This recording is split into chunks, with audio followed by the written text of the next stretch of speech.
podvodu. Taliansko to nie sú iba cestoviny, pizza či dovolenka pri mori. Ukážeme vám obec, kde je hlavným symbolom dlhý nos. Je totiž úzko spätý s asi najznámejšou rozprávkovou postavičkou Talianska. Kolody. Dedinka v lese, z ktorej vaše deti nebudú chcieť odísť. Ponúka množstvo atrakcií.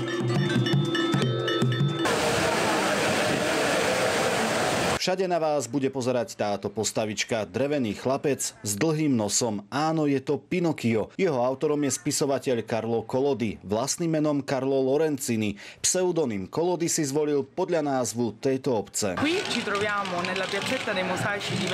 Teraz stojíme na námestí Venturiho. Toto námestie je celé z mozaiky a vytvárali ho rok a pol. V mozaikách sú znázornené dejstvá z knihy o Pinokiovi. Pinokio je všade, dokonca sa s ním fotia aj dospelí.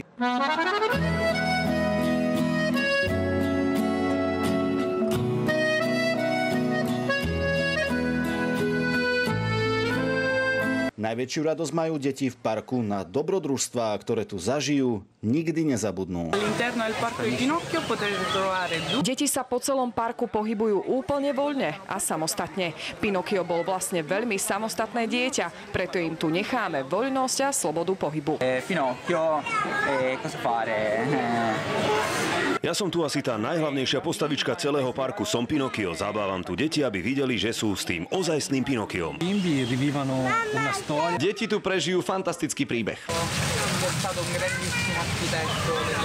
Hlavne rodiny s deťmi z rôznych krajín sveta sú už unavení z väčšinou chodenia k moru, po pamiatkách, po toskanských kopcoch a práve na toto miesto si chodia oddychnúť, pretože deti sa tu vedia odreagovať. Po zážitkoch v detskom parku čaká na vás ešte jeden. Ak sa vám podarí dostať z labyrintu, ocitnete sa v prírode. Nakrmiť môžete napríklad motýle. Návštěva parku Collodi stojí stejně tak jako pro dospělého, tak pro děti za zhlédnutí. Aj takéto je teda Taliansko. Marian Ujházy a Peter Ziman, televízia Markiza.